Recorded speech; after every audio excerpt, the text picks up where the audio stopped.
2022 বিশ্বকাপ পুরোটা যদি নক আউট হতো তাহলে কি হতো বলেন তো? আর্জেন্টিনা প্রথম ম্যাচে হেরে বাদ পড়ে যেত।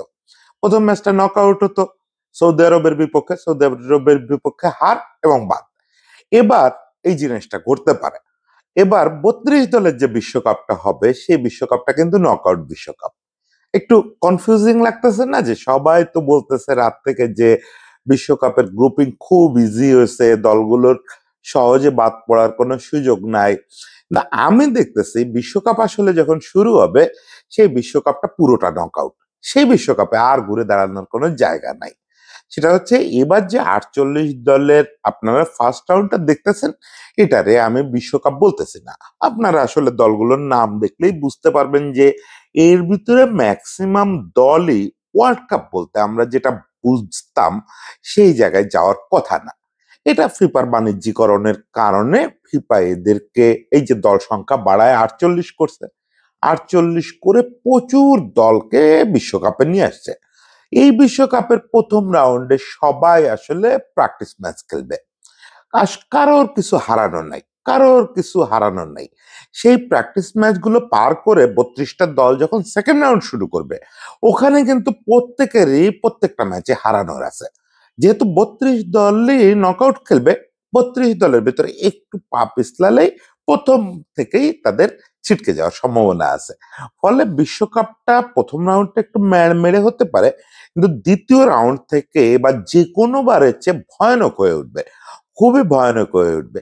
সেই জিনিসটা একটু আজকে আলোচনা করি যে কেমন হলো গ্রুপিংটা এবং সেটার ফলে কি ভয়ানক হয়ে উঠতে পারে দ্বিতীয় রাউন্ড থেকে বিশ্বকাপ।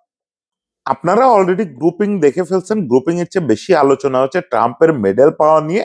তো সেগুলো তো হবেই। আমেরিকাতে বিশ্বকাপ, এরকম নানা রকম বিচিত্র জিনিস আপনারা আগামী জুন পর্যন্ত দেখতে থাকবেন। আরো বিচিত্র সব জিনিস হতে থাকবে।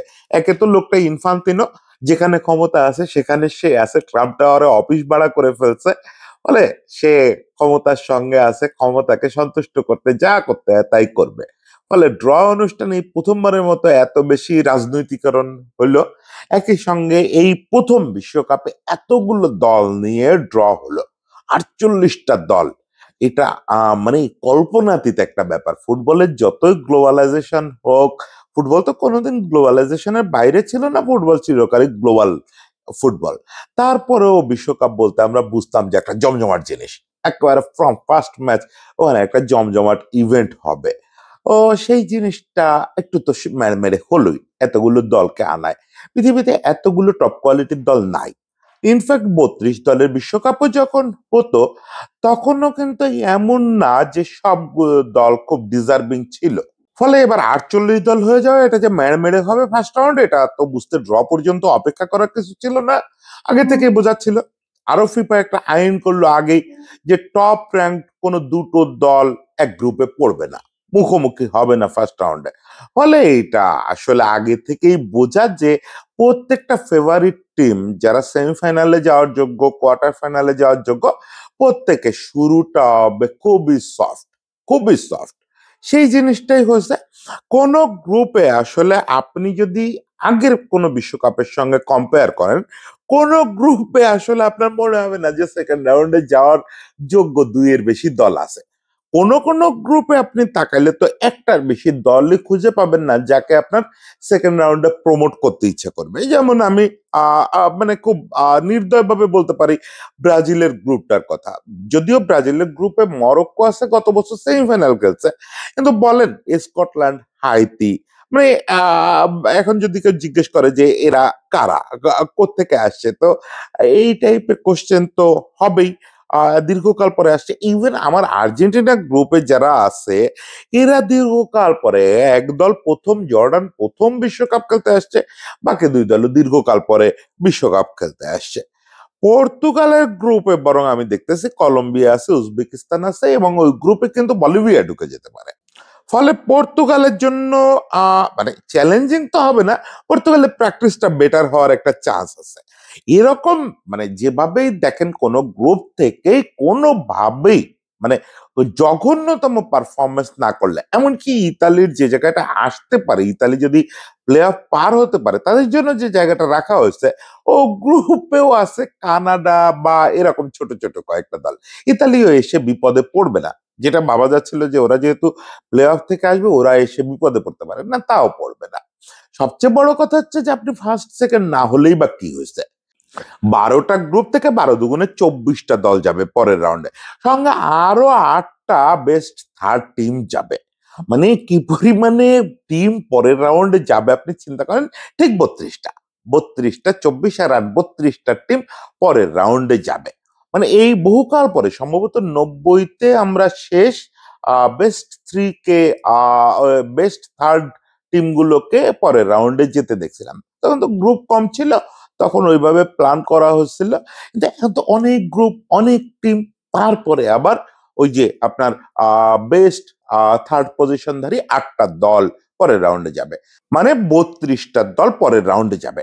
এই যে বললাম পরের রাউন্ড থেকে শুরু হবে বিশ্বকাপ, একেবারে গাণিতিক ভাবেই যদি আপনি দেখেন, গত বিশ্বকাপ গুলো কয়েকটা বিশ্বকাপ ধরে 32 দলের বিশ্বকাপ হচ্ছে, এবার সেকেন্ড রাউন্ড থেকে 32 দল।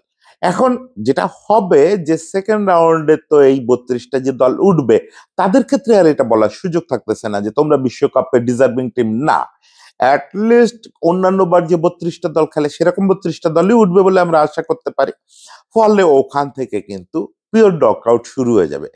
আমরা এখন যেটা হবে যে প্রথম পর্ব নামে আমরা কিছু প্র্যাকটিস ম্যাচ দেখবো এবং বিশ্বকাপটা একটু বেশি দিন ধরে দেখবো, কিন্তু ওই টেনশনটা থেকে যাবে। পরের রাউন্ড থেকে নকআউট, যার যার ফেভারিট টিম নকআউট খেলবে। এবং ওখানে আবার একটা ভেজাল আছে। ভেজালটা হচ্ছে যে ফার্স্ট রাউন্ডে এত ইকুয়েশন মিলাইতে গেলে আপনার ইকুয়েশন জিনিসটা তো আসলে ইনফান্তিনোর বা ট্রাম্পের মন মতো চলে না। র্যাঙ্কিং, ইকুয়েশন, এগুলো তো সায়েন্সের ব্যাপার, এগুলো নিয়ে তো পুরোপুরি খেলা করা যায় না। এগুলো নিয়ে এই যে প্রথম রাউন্ডে প্রচুর খেলা করছে, টপ র্যাঙ্ক দুটো টিম এক গ্রুপে থাকবে না, এরকম নানা রকম খেলা করতে গিয়ে যেটা হচ্ছে যে সেকেন্ড রাউন্ড থেকে শুরু করে একদম সেমিফাইনাল ফাইনাল পর্যন্ত বারবার টপ র্যাঙ্ক গুলো মুখোমুখি হতে পারে, বারবার এটা হতে পারে। ফলে সেকেন্ড রাউন্ড থেকে খেলা খুব কঠিন হয়ে যাবে। এখন কথা হচ্ছে যে আসলে আমি স্কালোনির দ্বারস্থ হব এক্ষেত্রে, যে বিশ্বকাপটা কিভাবে দেখবেন। স্কালোনি গতকালকে কথা বলছেন, সব কোচরা আসছিলেন তো, সম্ভবত ইরান ছাড়া সব দলেরই প্রতিনিধি ছিলেন ওখানে।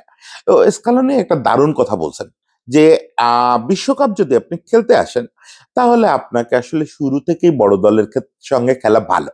তো আমি যদি ধরে নিই যে 32 থেকে, এটা আমি বলতেছি যে ওই সেকেন্ড রাউন্ড থেকে মূল বিশ্বকাপ শুরু হচ্ছে, তাহলে তো স্কালোনির স্বপ্নটা পূরণ হচ্ছে যে শুরু থেকেই উনি নকআউট খেলবেন। এবং শুরু থেকে নকআউট খেলার সুবিধাটা উনি যেটা ওই সাক্ষাৎকারে বলতেছিলেন যে তাতে যেটা হয় যে ওই ইয়েটা টেম্পোটা এবং আহ, ইয়েটা খুব ভালো থাকে, মনোযোগটা খুব ভালো থাকে, মনোযোগ হারানোর কোনো সুযোগ থাকে না। তো আশা করি সেটা বড় দলগুলো সবারই থাকবে, সেটা সেকেন্ড রাউন্ড থেকে শুরু করে তারা ওই রকম কম্পোজড একটা অবস্থায় খেলে যেতে থাকবেন। সেখানে আমার তো ব্যক্তিগতভাবে সবচেয়ে বেশি আগ্রহ থাকবে আর্জেন্টিনার দিকে, যদিও বিশেষজ্ঞরা আর্জেন্টিনাকে এবার টপ ফেভারিটে রাখতেছেন না, টপ থ্রিতেও রাখতেছেন না অনেকে, টপ ফোরেও রাখতেছেন না অনেকে। যাই হোক, চিরকাল তো আর আর্জেন্টিনাকে ফেভারিট হিসেবে দেখে বিশ্বকাপ দেখতে বসি নাই। আর সেই জায়গাটায় সুবিধা হচ্ছে টপ ফেভারিট না থাকাই তো ভালো। স্কালোনি, যেমন স্কালোনির কথা থেকে আবার যদি বলি যে স্কালোনি কালকে বলতেছিলেন যে গতবার খুব টেনশন ছিল কোন গ্রুপে পড়ি, কার বিপক্ষে খেলা, অমুক তমুক। এবার একে তো একটু টিম নাম্বার বেশি, 2 নাম্বার হচ্ছে যে আসলে আমাদের ওই টেনশনটা আর কাজ করতেছে না। এবার হচ্ছে আসলে গ্রুপিং হয়ে যাক, শিডিউল হোক, তারপরে টেনশন করা শুরু করব, তারপরে হিসাব করা শুরু করব। এবার আগে থেকে কোনো টেনশন করতেছে না। আজকেই শিডিউল হয়ে যাওয়ার কথা, আজকে 6 তারিখ। আজকে বাংলাদেশ সময় হয়তো গভীর রাতের দিকে কোনো এক সময় আপনারা ফিক্সচার দেখে ফেলবেন। কালকে যদি ফিক্সচার দেখে ইন্টারেস্টিং কিছু মনে হয়, তাহলে ফিক্সচার নিয়ে একটু আলাপ করব। তার আগে আর্জেন্টিনা নিয়ে কথাটা বলে দেই, স্কালোনির ওই কথাটা, সেটা হচ্ছে যে উনি এবার দল নিয়ে আগের বারের চেয়ে একটু বেশি আশাবাদী। কারণ হচ্ছে এবার দলের আচরণ দেখে নাকি ওনার মনে হচ্ছে যে এই দল বহুকাল কিছু জেতে নাই। গতবার এই দলটা তো কোপা আমেরিকা জিতে বিশ্বকাপে আসছিল। উনি বলতেছেন যে এবার ওদের ক্ষুধার ভঙ্গি দেখে মনে হচ্ছে যে এরা 20-25 বছরের মধ্যে কোনো ট্রফি জেতে নাই। মাঝে যে 4টা মেজর ট্রফি জিতে ফেলছে, এটা নিয়ে এদের কারোর মাথায় নাই এটা। আরো কিছু জিততে হবে, আরো কিছু জিততে হবে। এই মেন্টালিটি নিয়ে এরা প্র্যাকটিস করতেছে, কথা বলতেছে। তো সেরকম একটা দল তো আরো কিছু জিতবে এটা আশা করাই যায়। ফলে স্ক্যালোনির সঙ্গে আমরা সুরে সুর মিলাতে চাই যে এই ক্ষুধার্ত আর্জেন্টিনা, বহুকাল কিছু না জেতা আর্জেন্টিনা আবার 2026 বিশ্বকাপের নামুক। একই সঙ্গে আমার রোমান্টিক ব্রাজিল, আমার চিরশত্রু পর্তুগাল এবং বিরক্তিকর ইংল্যান্ড, অত্যন্ত পছন্দের ফ্রান্স, ইতালি, এরাও সুন্দর সুন্দর ফুটবল খেলবে এবং মানে ওই যেটা বললাম সেকেন্ড রাউন্ড থেকে জিনিসটা দুর্দান্ত জমজমাট হয়ে উঠবে। সেই প্রত্যাশায় রইলাম। সবাইকে শুভেচ্ছা।